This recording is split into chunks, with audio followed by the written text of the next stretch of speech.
La dona té una importància molt, però vamos, des de temps enrere a la cuina molt important, perquè això tenia a veure amb el cuidado de la família, dels fills, l'alimentació i la salut. Però jo crec que això està canviant, però a més està canviant molt ràpidament. Cada vegada hi ha noies més joves que es volen dedicar a aquesta professió. La dona sempre ha cuinat a les cases, no? La que porten a cuina, els joves eren els que sortien a treballar, però sempre hi ha hagut aquesta visibilitat per un tema de vida, I ara, doncs, com la dona ja està en el món laboral, doncs, i es veu que també hi ha dones a les cuines, hi ha un abans i després quan tens fills o tens família, costa, no? Costa aquesta conciliació familiar. Però bueno, es pot fer i... Evidentment, es veuen menys dones perquè n'hi ha menys. N'hi haurà tantes com ells decideixin. Les escoles són plenes de noies que lliurement han escollit aquesta professió. Per tant, el que ara cal és que aquesta professió, no perquè siguis de serveis, hagis de posar-hi totes les hores que calgui. No, hi ha d'haver un ordre d'horari perquè les dones això no les freni. D'entrada portem un llast històric, una motxilla, un llegat, on la dona no ha tingut espai en la restauració públic. Observem que a les escoles més del 50% de l'alumnat és dona. I per què no hi són en els establiments?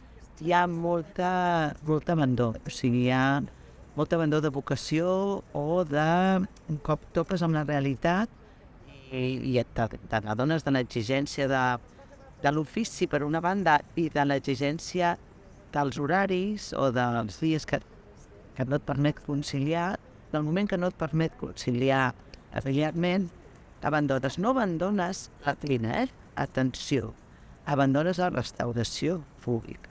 Que totes aquestes dones les podem trobar abundantment en la restauració col·lectiva, a la docència, a la indústria alimentària i als càteners.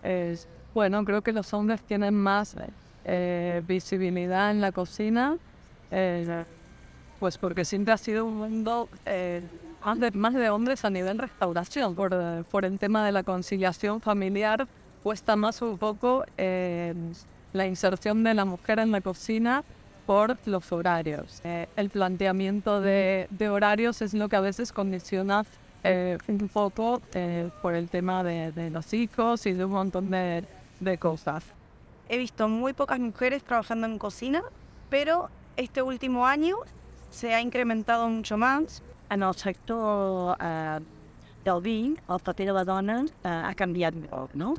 Fa uns anys els enòlegs, fins i tot diem enòlegs, els sommeliers bàsicament eren homes, això ha canviat molt d'abans. Fins i tot hem fet un vi que es diu Tossudes, volent confirmar que en el celler treballen moltes dones, i és una mica de reivindicar aquesta posició, no?, de que l'olfacte, el gust, la cultura de la gastronomia no tenen tant una dona com un home, i aquí és intent de fer front en aquesta batalla, diria. La dona sempre ha estat present en el món del vi, però està una mica sempre, no?, a l'ombra dels homes. I actualment sí que hi ha hagut com un boom, no?, en el món del vi a nivell de presència de dones joves amb molta empenta en tots els àmbits. Crec que aportem aquests detalls, aquesta precisitat, aquesta manera de fer de les dones que tenim, dels detalls, no?, de ser com més precises, crec que aporta moltíssim.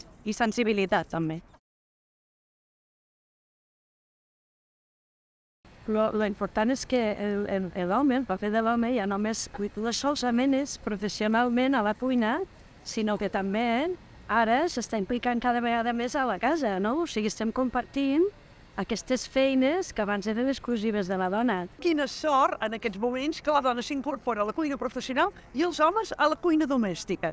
Això és fantàstic. Le aportamos un poquito de sensibilidad a las cosas. Nosotras aportamos quizás en detalle que el hombre no ve. Esta cosita puntual de perfeccionamiento, nosotras le ponemos este plus. Se nota este plus de delicadeza a la hora de emplatar.